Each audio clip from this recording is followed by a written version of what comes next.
Welcome to வாங்க சுவையாக சாப்பிடலாம். இன்றைக்கி நம்ம பிளெயின் பிரியாணி இல்லாட்டி எம்டி பிரியாணி இல்லாட்டி எக் பிரியாணி எப்படி செய்கிறதுன்னு பார்க்கலாமா. இன்றைக்கி நம்ம எம்டி பிரியாணி எப்படி செய்கிறதுன்னு பார்க்கலாம். இதுக்கு ஒரு 400 கிராமில் நான் பாஸ்மதி ரைஸ் எடுத்துருக்கிறேன். இதுக்கு தேவையான பொருட்கள் பார்த்திங்கன்னா, முதல்ல ஒரு பேஸ்ட் அரைக்கணும். ஃப்ரை பண்ணிவிட்டு அதுக்கு ஒரு சின்ன பல்லாரி வெங்காயம், சின்ன வெங்காயம் ஆட் பண்ணலாம். சின்ன வெங்காயம்னா 4 to 5 பீசஸ் போதும். 2 பச்சை மிளகாய், ஒரு சின்ன தக்காளி, இந்தளவு இஞ்சி, ஒரு 3 பீஸ் பூண்டு எடுத்துருக்கிறேன்.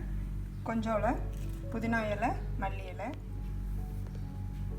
இதுக்கு ஒரு பட்டை, ஒரு பீஸ் ஜாதிபத்திரி, 2 கிராம்பு. இவ்வளோத்தையும் ஃபஸ்ட்டு எண்ணெயில் வதக்கிட்டு இதை எல்லாத்தையும் ஆட் பண்ணிவிட்டு அது வதக்குனதை ஆற வச்சு முதல்ல அரைச்சிக்கணும். இந்த எம்டி பிரியாணிக்கு நம்ம பாயில்டு எக்கு எடுத்துக்கலாம். பாயில்டு எக் தனியாக வேக வச்சுட்டு அதை லாஸ்ட்டாக நம்ம ரைஸ் குக் ஆனதுக்கப்புறம் அதில் ஆட் பண்ணிக்கிறணும். வாங்க பார்க்கலாம்.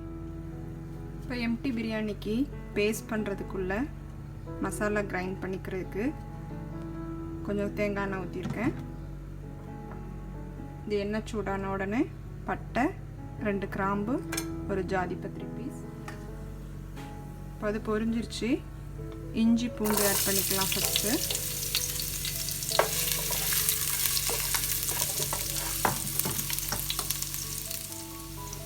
நெக்ஸ்ட்டு எடுத்து வச்சுருக்கிற வெங்காயம், 2 பச்சை மிளகாய் இதை ஆட் பண்ணிக்கலாம். இது கொஞ்சம் ஃப்ரை ஆகட்டும். இப்போ தக்காளி ஆட் பண்ணிடலாம்.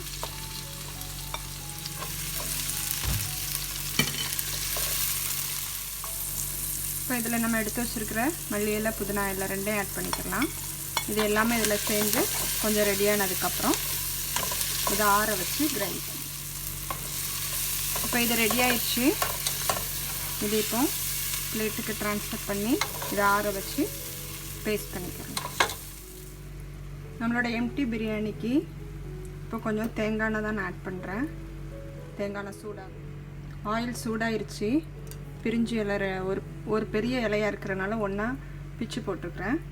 அப்புறமா நம்ம எடுத்து வச்சுருக்கிற இந்த க்ரீன் சில்லி ஆட் பண்ணிடலாம். இப்போ எடுத்து வச்சுருக்கிற வெங்காயம்,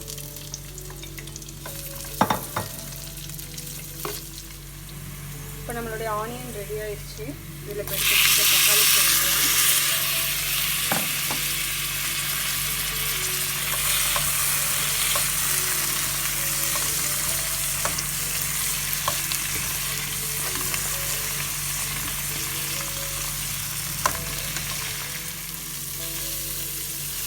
இப்போ இதில் நம்ம ஒரு 1/4 டீஸ்பூன் மஞ்சள்தூள் சேர்த்துக்கலாம்.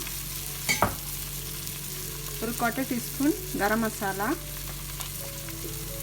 நான் காரம் கம்மியாக தான் போடுறேன்.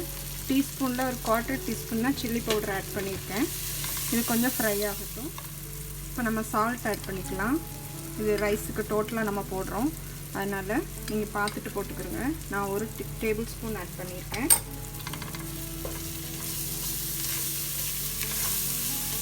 இப்போ நம்ம பேஸ்ட் பண்ணி வச்சுருக்கிறோம்ல மசாலா, வெங்காயம், தக்காளி, பச்சை மிளகாய் எல்லாம், அதையும் இப்போ இதோட ஆட் பண்ணிடலாம். இதெல்லாம் சேர்ந்து ஒரு 2 நிமிஷம் குக் ஆகட்டும். இப்போ இதில் ஒரு 2 டேபிள் ஸ்பூன் தயிர் ஆட் பண்ணிக்கலாம், கெட்டி தயிர். நம்ம இப்போ ஆட் பண்ண மசாலா எல்லாம் நல்லா ஃப்ரை ஆயிடுச்சு. இப்போ இதை நம்ம அரிசிக்கு தேவையான தண்ணி ஊற்றிக்கலாம். நான் 400 கிராம் அரிசி எடுத்துருக்கிறேன். அதுக்கு 2 மடங்கு தண்ணி வச்சுக்கிறேன். ஸோ இது கொதிச்சதுக்கப்புறம் அரிசி சேர்த்துக்கலாம். இப்போ நம்மளோட தண்ணி கொதிச்சிருச்சு. ரைஸ் ஆட் பண்ணிக்கலாம்.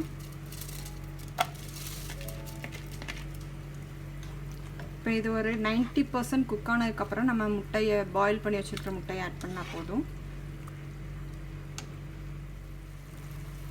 இப்போ நம்மளுடைய ரைஸ் ஆல்மோஸ்ட் குக் ஆயிடுச்சு. இதில் இப்போ 1 ஸ்பூன் நெய் ஆட் பண்ணிக்கிறேன்.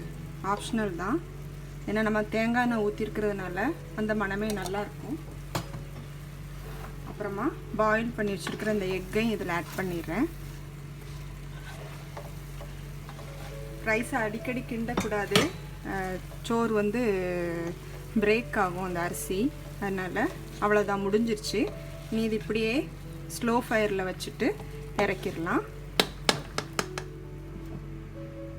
நம்மளோட எம்டி பிரியாணி ரெடி ஆயிடுச்சு. இப்போ இதில் மல்லி இலை தூவி இறக்கிடலாம். இதுக்கு நம்ம mutton gravy or chicken gravy இல்லாட்டி கத்திரிக்காய், எண்ணெய் கத்திரிக்காய், இது எல்லாமே இதுக்கு மேட்ச் ஆகும். நீங்களும் இது மாதிரி வீட்டில் ட்ரை பண்ணி பாருங்கள். ட்ரை பண்ணி பார்த்துட்டு என்னுடைய சேனலுக்கு கமெண்ட்ஸ் கொடுங்க, லைக் பண்ணுங்கள். சப்ஸ்கிரைப் பண்ணாதவங்க என்னுடைய சேனலுக்கு சப்ஸ்கிரைப் பண்ணுங்கள். தேங்க்யூ ஃபார் வாட்சிங்.